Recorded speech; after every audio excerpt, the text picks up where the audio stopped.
Amazon will be watching to see how book one does. And then when book two comes out, it will help you. You will actually see the algorithm working on your behalf. Hello, aligned authors. This is Valerie Isan, and this is episode 211 of the podcast, and it's May 7th, 2026, as I record this. Today's main topic is visibility for your books and your brand with author Kay Wagner. First, I want to thank new patron Faye White. Yay! Fanfare. I should get one of those like morning show buzzers that like do applause or something. So thank you, Faye, for believing in me and my work. And I can't wait to continue coaching you. So thank you to my existing patrons for believing in my work offline and here on the podcast. If you are a patron in any tier, in either tier, you get all my content always. You can support me and my dreams and my writing and my aligned author life for $11.11. And I will be so, so grateful. Truly, heart to heart. Gratitude for your gifts. Thank you. If you want coaching too, with 2 live calls each month, you can back me at $55.55. You will never find coaching sessions for less money than this. So if you've ever wanted continued support for your writing and accountability for your projects, this is the way to do it. So become a patron of the arts and of me at patreon.com/Valerie Isan, IHSAN. And you can support my friend and colleague and visiting co-host, author Eric Mertz, at patreon.com/Strange Air Stories for short stories in the paranormal mystery genre. Author updates. Well, just Costa Rica living updates, I guess I would say too. I've been to the dentist, so I know where that is now. I tried mailing a letter to my dad and stepmom, and the post office, their computer was down, so I couldn't send it international. So I had to try again, but that's in the works. I did meet with the architect, so that's exciting.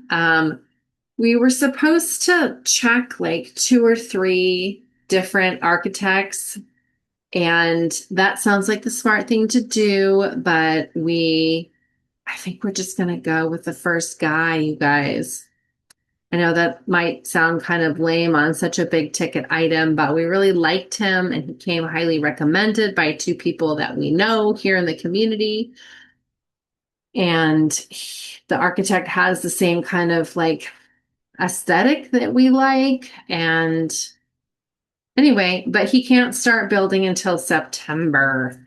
So that means we're going to be here a little bit longer than I thought in this rental house, but that's okay. We have a lot to do, like beforehand. We have to get the water concession, and we have to, we can get the plans, and anyway, so there's lots to do before we build in September anyway. So I did this thing from The Soul Sourced Entrepreneur. That's the book I'm still reading right now. I'm taking my time with it. I'm trying not to have feelings about how long it's taking me to read this book.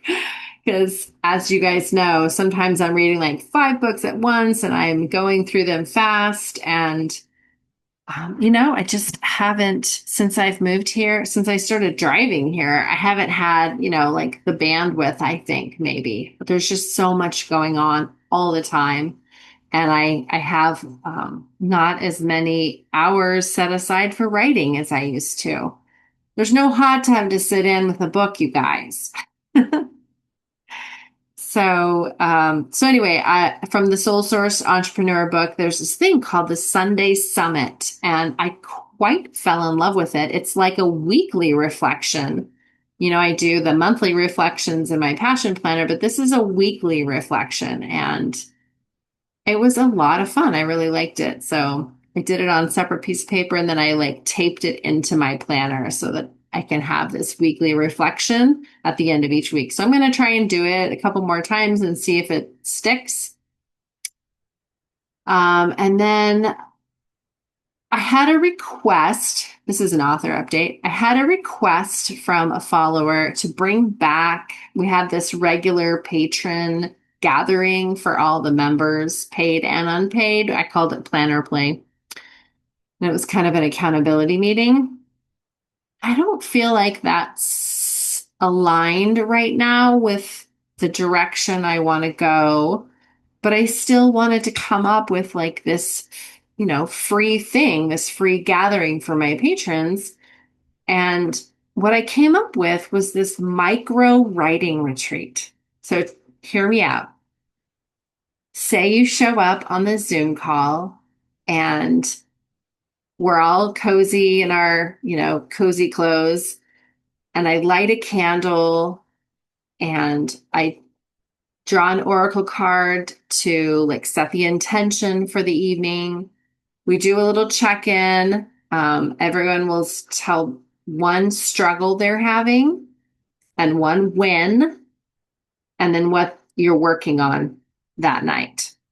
And then we'll do a guided meditation together, and then we'll write words. We'll just turn off our audios and we'll sit there and we'll write. So it is shared writing time, which I'm sure, thank you, pandemic, everyone now knows how to do. but it's not just shared writing space. It's a retreat from your regular writing life and away from the dishes and the dogs and the kids and the day job. And it's just this safe, sacred space to connect and be real with each other and to write. So if this is something that you need and that you want me to provide, please let me know. Send me a DM, an Instagram, or comment wherever you heard this podcast. Or you could go into, if you're a patron already, or if you're not, either way, you can go into the Patreon community, patreon.com/Valerie Isan, and leave me a message or a comment there. Please tell me if you want this to happen. I think it would be really cool to have a little micro writing retreat. And I don't know if it would be a weekly thing or a monthly thing. Please tell me what you would like. And then I've got this other weird story for you, and then we'll get into the episode. So I was watching this video on feng shui, which is the Chinese art of placement.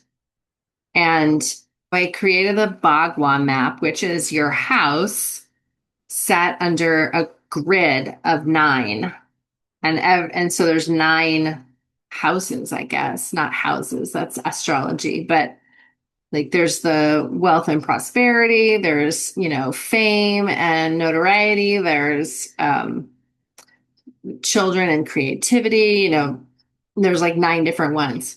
So, I'm thinking, where's my wealth and prosperity corner? Because I want it to, zhuzh it up a little bit. As you do.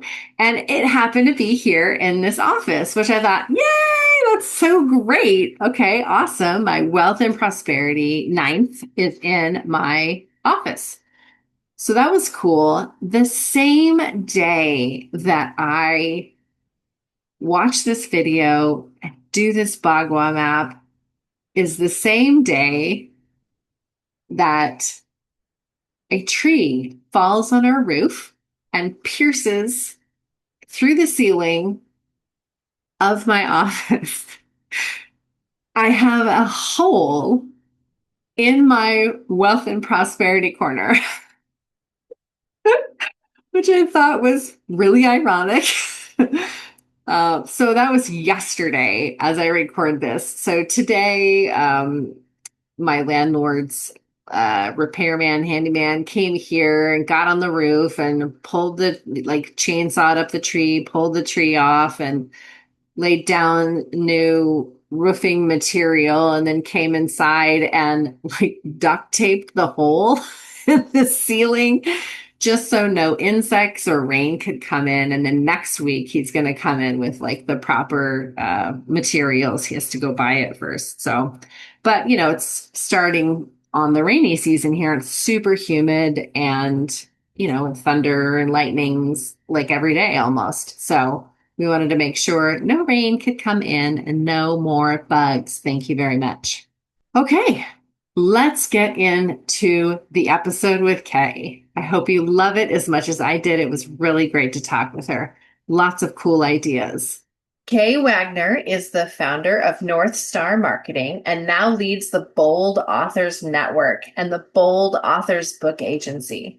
With a career spanning TV production, advertising, consulting, and coaching, she helps authors and experts amplify their visibility. Through the Bold Authors Network, Kay supports authors in promoting their fiction and nonfiction books. Through the Bold Authors Book Agency, she partners with executives and thought leaders to turn their expertise into books, speaking opportunities, and client growth. As a best-selling fiction and nonfiction writer herself, Kay brings real-world marketing insight and publishing know-how to help clients expand their reach and authority. Learn more at boldauthorsnetwork.com. Welcome to the podcast, Kay. Thank you, Valerie. It's so great to be here with you. So you're in the New York time zone, right? Where are you at? Yes, right now I'm currently in Sarasota, Florida. Okay. I have Lovely family. weather. I have Love. family in Florida. Okay, great. So it's a beautiful place to live. And my husband and I spend most of our time here in Florida. And then a couple of months in the summertime, head back to where we used to live, which is Lancaster, Pennsylvania. Okay, cool. Yeah. So both beautiful places. I love them both. So how did you get started with the Bold Op? What was the impetus? What was the thought behind it, the idea that sparked the Bold Authors Network and Book Agency? Which came Right. first? Book Authors Network. Okay. Yeah. So I have been a writer all my life, literally ever since I was a kid. And then in my career, I had North Star Marketing. So I did all kinds of writing on the marketing side.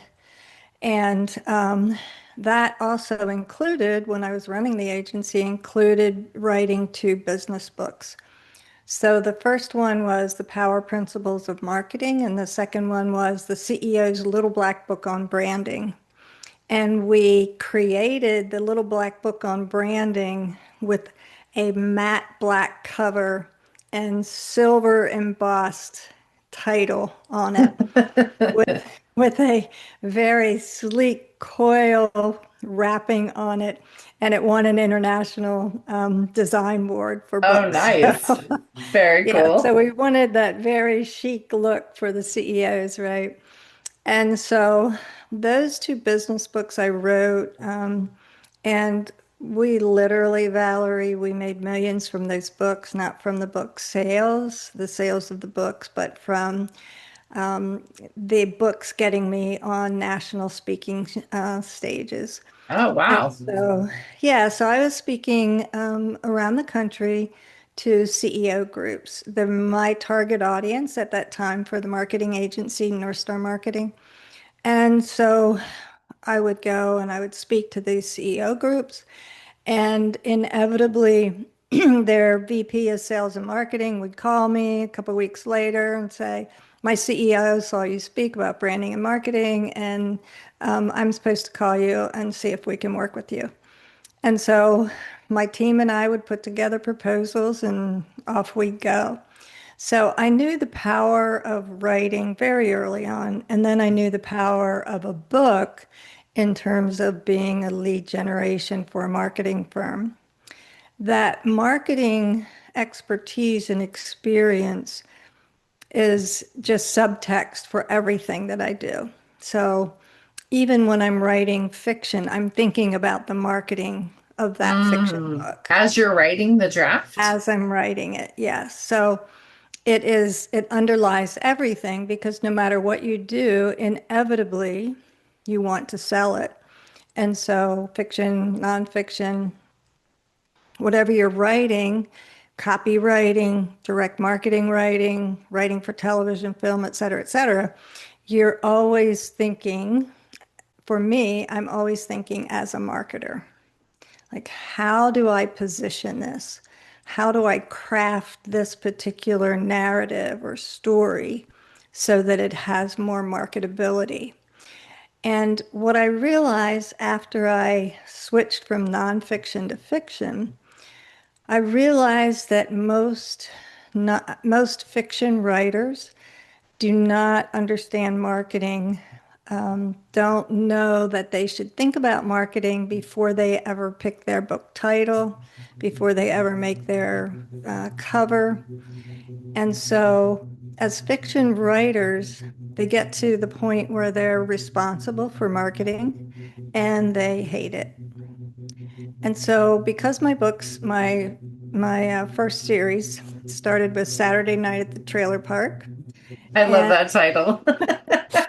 and it's book one in a series. So, just a little tip on marketing and a series, right? So, I push series with the authors that I talk to and that I consult with. Amazon loves the series. And so, if you publish your first book with a series as book one, Amazon will be watching to see how book one does. And then when book two comes out, it will help you. You will actually see the algorithm working on your behalf. It will Mm, show your series because it wants you to be successful. Because when you're successful, Amazon is successful. When you sell books, Amazon sells books, right? So after I published the first book and it did really well, I had a lot of people contact me and a lot of authors, just being in author groups and crossing paths and people asking about marketing. How do you market your books? How do you get promoted? How do you get visibility? And I saw that there was this gap in the market that they didn't know where to go to find answers to those questions. And mhm. so I started the Bold Authors Network, and we started with Promo Hour.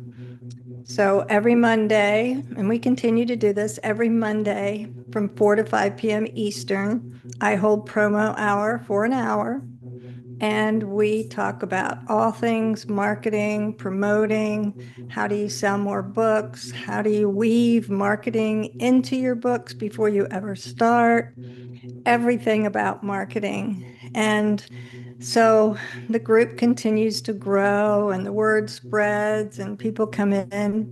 And then I started offering workshops and consulting. Today, in fact, we are just finishing up a course, an online course of 4 sessions on how to take your book and turn it into a screenplay. Mm, How to take your book and see if it can be commercialized for the screen. okay. And so I am always thinking about what do my authors need to know so they can make wise decisions about marketing and promoting their books. And that's really what the genesis of the Bold Authors Network was really to help authors go from, being introverted and intimidated to actually loving marketing. So, what about those writers that don't want to write to market and they're writing the genre that speaks to their heart or really inspires them and they're passionate about writing? Yes, for authors who are writing because they have a story they want to tell, they're committed to that story, then they need to learn how to market after they publish or after their book is published. Even if they go with a traditional publisher, they're still going to be responsible for marketing because publishers just don't market like they used to. So, what's the difference between marketing, writing the book? What did you just say? That you market as you're writing the book versus marketing after you write the book? What's the difference Right. there? So the difference there comes down to the decisions that you make. So you start out, so let's take fiction. you start out with an idea, a story, right? And you can have a story that's contained in one book. And as an author who just wants to write that story, great. You have a beginning, a middle, and end. Your hero goes on the journey, happily ever after. The book is over, and you publish. Now, what happens? You are faced with, how do I get this book out into the market? How do I give it visibility? How do I monetize this book? Otherwise, you will be on Amazon, and after 30 to 60 days, you'll fall off the Amazon cliff because you won't be new anymore. Hmm. And Amazon loves new. Now, so that's like writing the story that you want to write. Now, you can also write this story that you want to write in the way that you want to write it, but you can add in a layer of understanding about marketing that will change what happens after the book is published. And what that layer of marketing understanding is that you're going to be aware. Well, number one decision is you're going to make a decision to write this as a series. So instead of the story contained in one book, you're going to write the story in one book that's going to continue into another, or have a theme and then do a standalone for each book in the series, right? Okay. Hmm. So in my case, I wrote the first book. The story itself became more than one book. Okay. And so I ended up with five in the series. So I just want to back up and clarify. So when you Okay. say that you build marketing into the book as you're writing it, that only means that you're just planning out a series? That's one part of it, Okay. right? Another part of being aware of marketing as you're writing it is to know and understand the genre that you're writing in and what the market expects of that genre. Okay.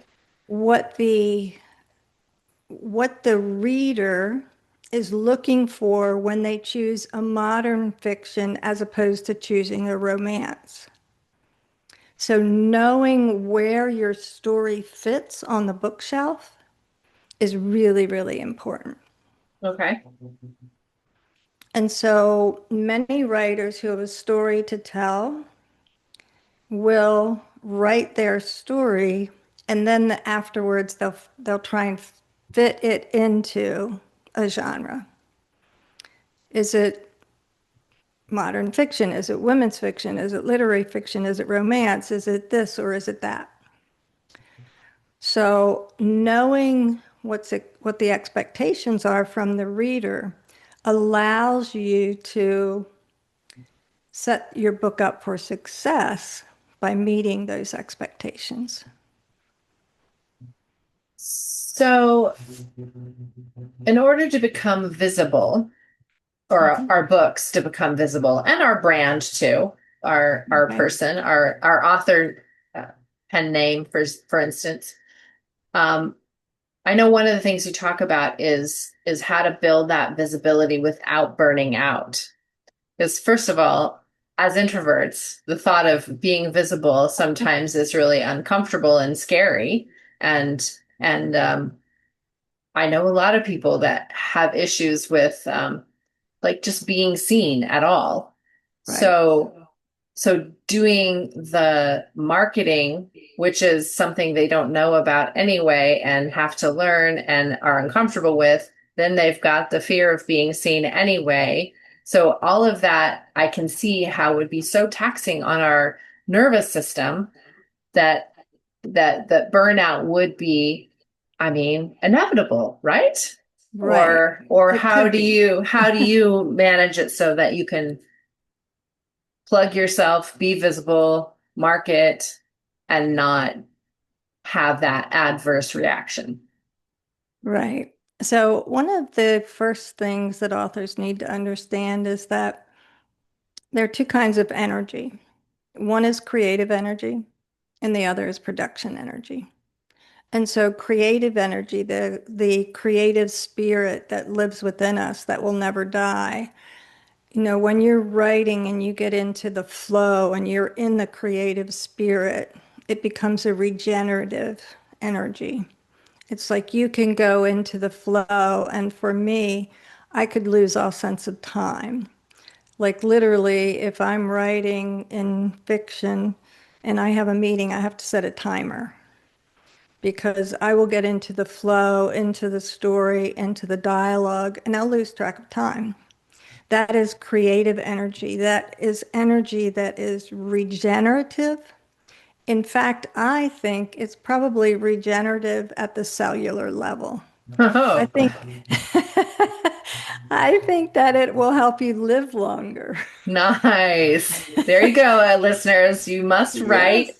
get into the creative flow so that you live longer. That's awesome. Yes, yes, it's a hack for living longer. And then what authors I think kind of expect is that when they go into marketing that they're going to use that same creative energy. And you don't. As a matter of fact, you shouldn't use the same kind of creative energy. That is when you move into production energy. And I counsel authors to reserve their deepest energy for the creative energy. When they go into production energy, don't be careless, but care less Hmm. about giving every piece of you into marketing. Save that for your books. Uh-huh. That's Save nice. I that for your like that. books. Marketing is a job to be done.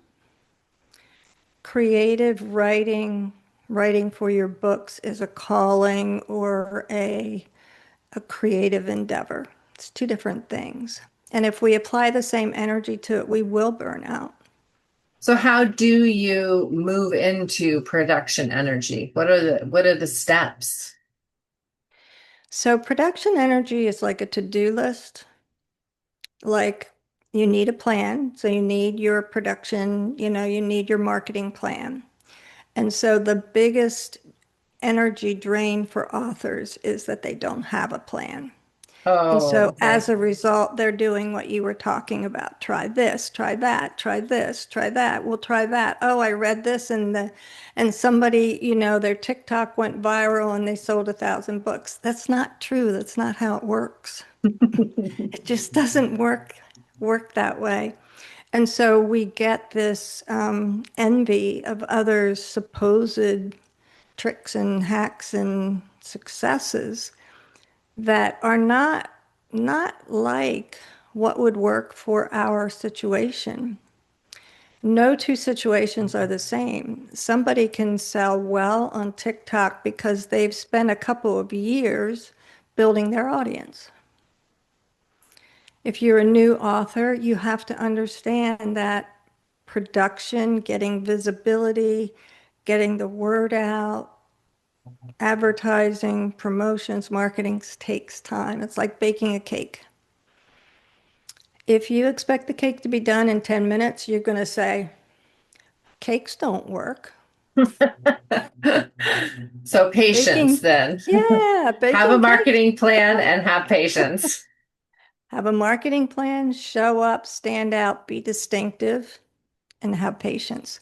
Now, those middle three things are what people don't do. Just show up, stand up, and what was the other one? Be distinctive. Okay. Say more about all So, those. stand up. All right, you're an introvert. I want you to read a book titled, Sorry I'm Late. I didn't want to come anyway. It's the story of a woman who is an introvert who decided that in 1 year's time, she was going to become familiar with and comfortable with extroverting behavior. Okay. So, a lot of people think, well, I'm an introvert. I'm not going to change myself and become an extrovert.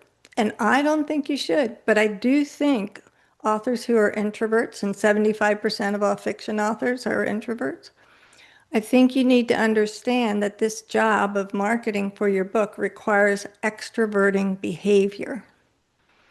And so you put on your extroverting behavior hat and you stand up. You show up. You show up. You hate it before you leave the house. Like the book says, sorry, I'm late. I didn't want to come anyway. You show up, you stand up, you be visible, and you be distinctive.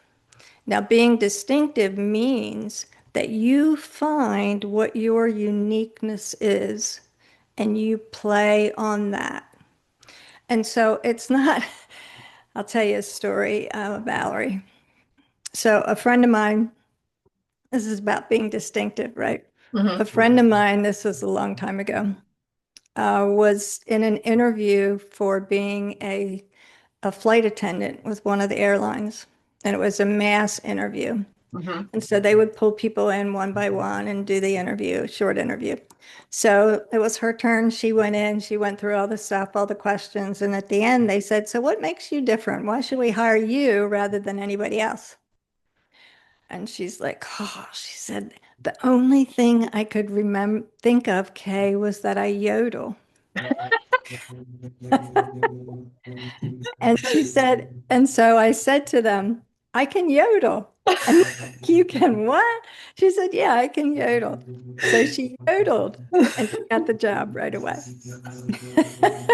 So she was forever the flight attendant who could yodel. Now That's awesome. she was she was good at everything, right? But she was distinctive because she had something that was really unique. So And when so you lean into the yodeling, let's say, so does what's your that yodel? so does that mean in order to be distinctive that you play on that every time you market? Like when you show up on Instagram Live, you yodel first and then tell your spiel about your book, or like would it how much do you lean in? Right, right. Yeah, so you don't want to like overdo that yodel thing, right? But what you do want to do is you want it to be part of your brand. So maybe it's part of your tagline, maybe it's part of your footer, maybe you tell the story at the beginning of your speech or the end of your speech. You work it into everything in an appropriate way. Okay. And you don't like beat it like a dead horse. You make it appropriate. Okay. That makes sense. So we talked about visibility. What, how would you do all right, three questions then. So top tips for new authors, Mhm. for authors with an old backlist that they're trying to revive, and an author with a cold email list. Like Mhm. not new author, but just that baby's Right. ice. Right. Yeah, baby So marketer. so is that Yes. I would imagine you would have different techniques or strategies for each of those, or are they always the same? Stand up, show up, be distinctive. Well, that's always the same. Okay. I mean, that is true for everybody, no matter where you are in the process, whether you're brand new or you've been at this for decades. That is Okay. always true. Okay, so the first question, say the first question again. Like a top tip for visibility for new authors. Okay, so you are a new author and you want visibility. I want you to take two steps back. First of all, I want you to be really clear about what your vision is. Why are you doing this? Why this book now? And why you? What's the vision? Okay, Why now? Why you? Okay. right. And what's your vision for this? So, when I wrote Saturday Night at the Trailer Park, I had a commitment to tell a story of forgiveness and redemption that was based on a story that my father was part of. And I made that commitment to him and to his story. And when things got hard for me, I said, I made a commitment. Mm. I'm not stopping. And I kept going. So vision is really important. There's a verse in the Bible that says, When there is no vision, the people will perish. And so I have adapted that version to when there is no vision, the author will perish. Okay. So it's important to have a vision. You know, it's the why that the gurus talk about. The Mhm. second thing that you need to do before you get to visibility is you need to know what your voice is. And so this is part of the stand up, be distinctive. What's your voice? What are you? And that has the physicality of your voice, because if you're an author, you should be a speaker. You should go on podcasts. You should be talking all the time to everyone. And so what is your voice? And then the other part is, what is your style, your tone? How are you come across? What is your brand personality? All of that is wrapped up in your voice. Are Okay. you the sweet, demure person, or are you the badass? You know, what's your voice? Okay. And then when you know your vision and you know your voice and you have those in hand, then go forth into visibility. And visibility is when you enter the marketing world. And in order not to burn out, in order not to go into the valley of despair and get so discouraged that you give up, you need a plan. Okay. You do not attack everything on all fronts.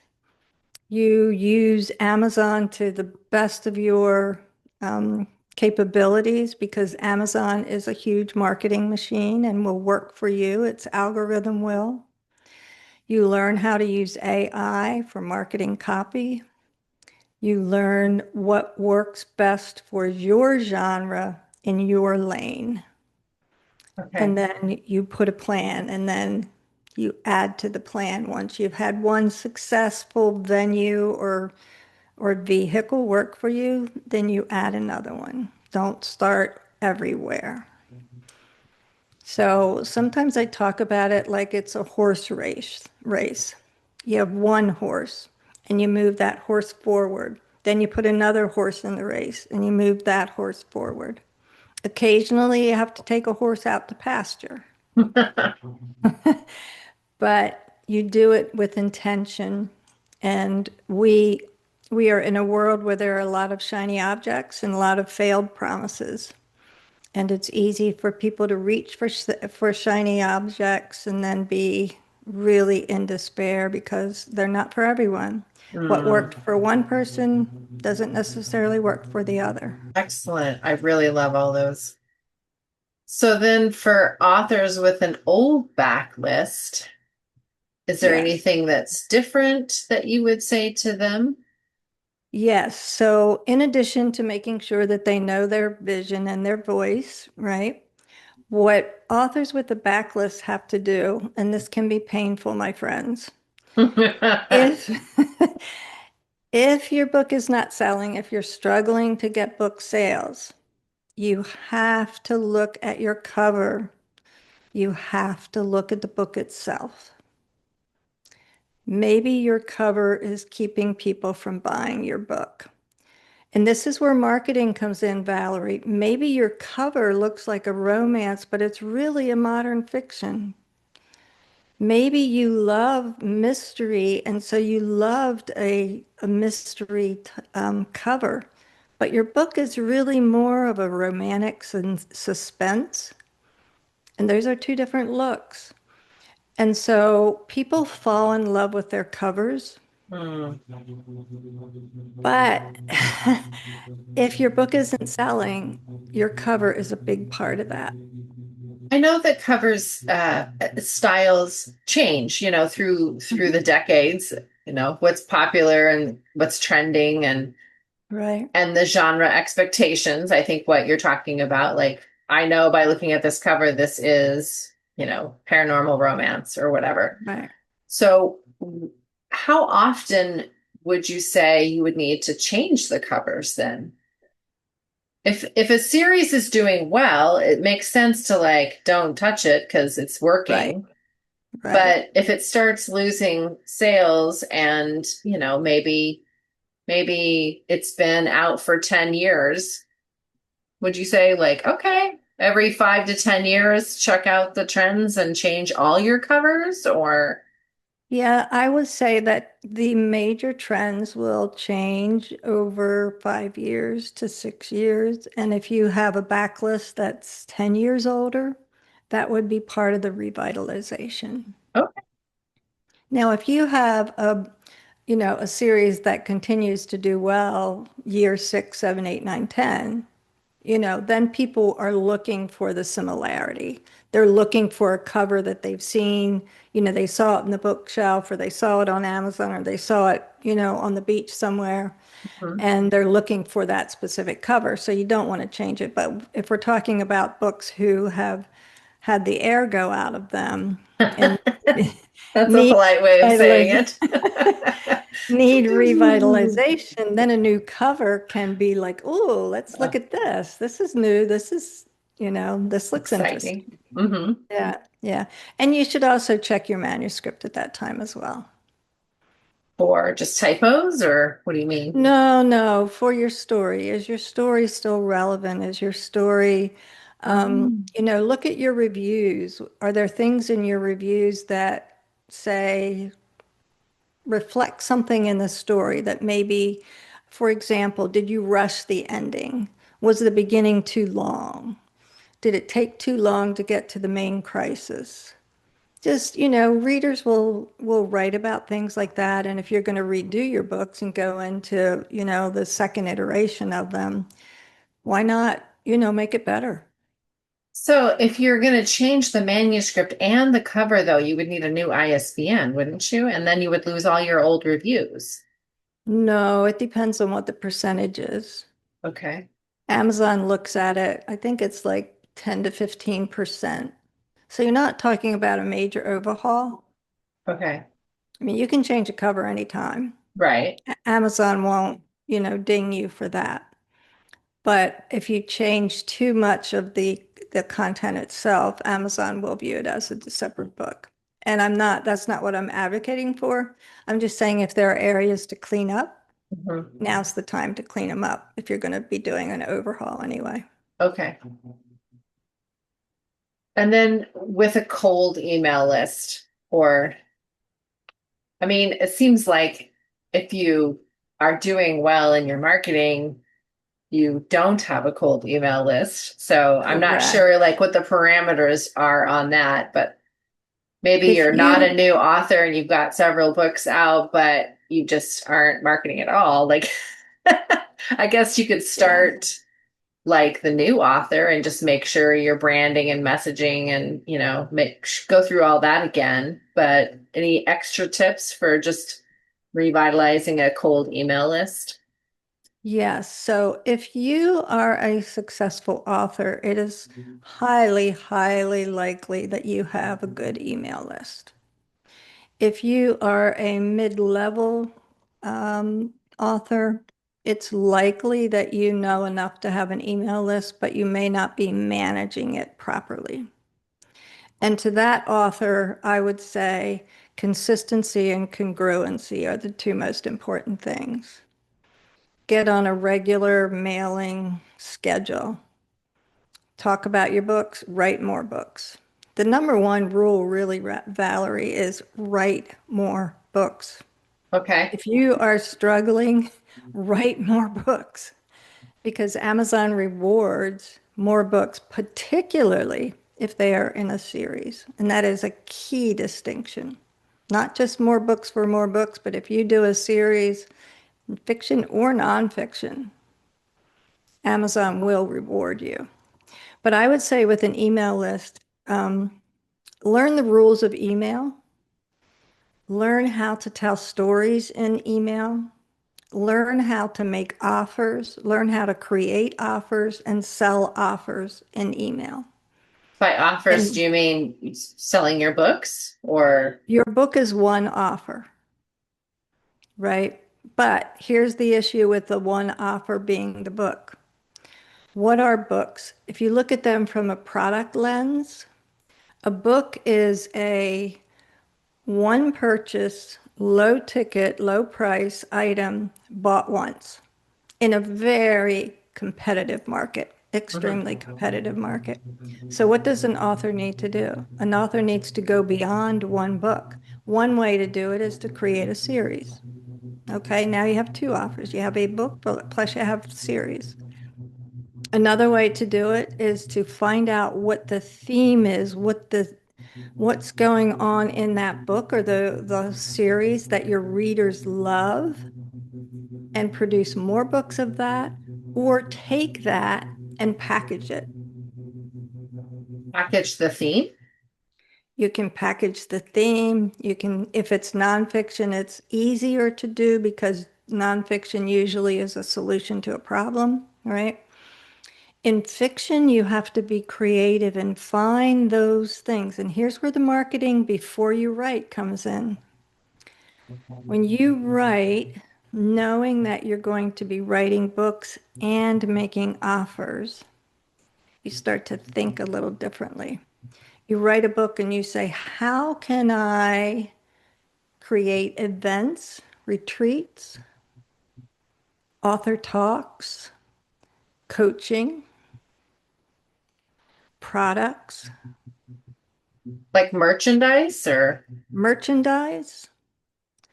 What can I create? So, if you think about children's storybooks, most people who write children's storybooks make most of their money out of merchandise, games, cards, coloring books, etc., etc. In fiction, I don't know the woman's name and I don't know if she's still doing it or not, but 10 years ago I met her. She was a historical fiction writer and she focused on the Tudor age. She had over $1 million business because she took the whole, so people, readers who are into the Tudor historical fiction love, love that era, right? They love the clothing, they love the pageantry, they love everything. She created experiences for them. She created clothing and other things that they could buy. And people wow, just bought it, bought it, bought it. that's cool. I love You that know, so idea. when you love something, you like to be with other people who love the same thing. Hmm. So she had conferences and events, and it was great. That's awesome. Yeah. So I think, at first, just like for you, Valerie, you think, what could that be? What could that be? Then you start to see things, and then you realize that everything is an opportunity. So I want to circle back and just make sure I'm clear on the visibility and not burning out. And that's by having a Yes. marketing plan and not throwing spaghetti at the wall and shiny object and trying everything to see if something works. So, Right. and in order to create that marketing plan, you would just need to know like the genre expectations, the market expectations for that genre, and make sure you're, marketing to the right people. Yes. So you definitely need to know your audience. Like we write books as authors and we think about people reading our books, but we don't necessarily say, "Oh, that's a woman who's 52 who loves to read on the weekends and she will read a romance book that's about 50,000 words and she'll consume it in a weekend because she likes to finish things." And as soon as she finishes that book, she's going to tee up another one. I mean, that's the kind of stuff we need to know about our readers. And then So, we need to know, are there a lot of those kind of people? Or is our niche too small? If your niche is too small, that's a different problem than if your niche is a larger genre or category.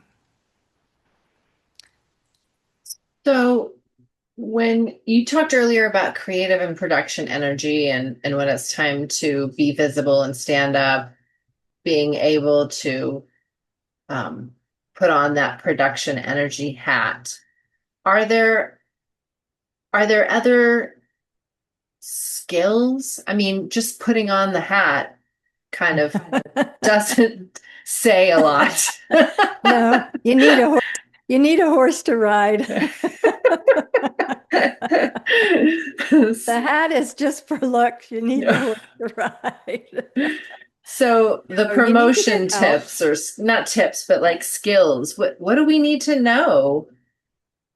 What do we Yeah, need to like build in ourselves? Who do we need to become to be more visible?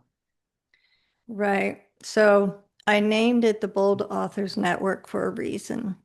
And Mm. that is because the mindset that you need to have before you even put the hat on is that you're going to have to be bold. People authors who have difficulty being bold, if they shrink back from talking about their books, from actually even giving out their books or creating a prequel or prologue to get people engaged in their book or their series, who don't even talk to their friends and neighbors and the people they play pickleball with about their books. I talk to everyone. I'm an introvert. I talk to everyone. I carry books with me. When I go to an airport, I carry a book. Sometimes I'll leave it at Starbucks. I will spread the word everywhere, tirelessly, endlessly, because that is the job of marketing. The job of marketing is never, ever done. Now, to your point about how do we know what to do, that's the purpose of a plan. If you don't know how to create a plan, then you need help getting a plan. I created the Bold Authors Network for people who need help. And that's why we have promo hour, which is free every Monday from 4 to 5, so that people can come in, find people who are like them, get tips and ideas and see what works. People talk about what works, what doesn't. The first Monday of every month, we do Power Hour in Promo Hour, which is where everybody shares their wins, their not so much wins, their ideas, their celebrations. We bring in experts who talk about things like the shiny objects, like TikTok, is it for you or not? Other slices of the whole marketing pie so that people can say, oh, yeah, I think that would be good for me. It's like doing this screenwriting course that is for a slice of our market. Not everybody wants to put the effort and time into their book going to the screen. Other people are like, yep, that's me. I want that. And so you need to have someone who has been further along the journey than you to Mhm. help you create the plan. Mhm. The hero does not go on the journey alone. Joseph Campbell, the hero's journey always has a guide. The hero always meets the guide at the worst time possible Mhm. to get them to the end. That's awesome. I never thought of it like that because a lot of times people are like embarrassed to ask for help or think they Yeah. can do it themselves, that like Midwest work ethic, blue Yeah. collar and remembering like in every hero's journey, there's Yes, allies that they meet along the way. And that's right. so tell people, I know we've been talking for 45 minutes now, and I know you've got the next thing on your list to do, so I won't keep you anymore, but I would love for people to be able to check out this promo hour and the other things that you do. So where can people find you and also talk about your new book that just came out? Oh, thank you. Thank you. I'll talk about that first. So this is my first, it's called Brewing Love. See if I can get it clear here. Yep, There we perfect. go. Uh-huh. Brewing Love is book number one in the Building Dreams series. Okay. I like to write about strong, independent women. And it's about a woman who owns her own business in Philadelphia. All of the characters in this series live in Philadelphia. They're all female. and they all are entrepreneurs. And so Nice. in this book, Brewing Love, Allison is an event planner and she's been busy building up her business successfully. And she has this really fabulous gala going on and of course, she's been busy with business, so she hasn't had time for love. However, love knocks on the door in the most inconvenient of times. And that's and that's what happens in Brewing Love. So she doesn't necessarily open the door and welcome it in, but love does come. And so it's Brewing Love. I'm very excited about it. It is the first romance book that piece that I've written. And I wrote it because romance is hot. That's exciting. It So is. It's when very did exciting. when did you come up with the idea for a whole new series? How many series do you have? I have three. Three series. Okay. Wow. Yes, yes, And then yes. so how can people find that? Just is it just on Amazon or?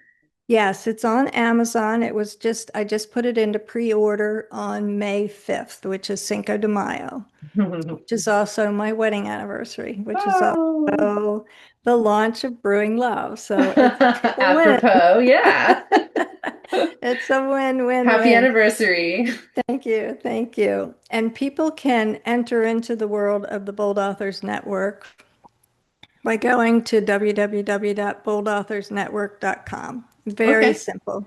There's just a form there to fill out. I think there might be some freebies on that page, but if you fill out the form, you will get the notifications for what's happening in each of the promo hours, Okay. and and you also get the Zoom link as well.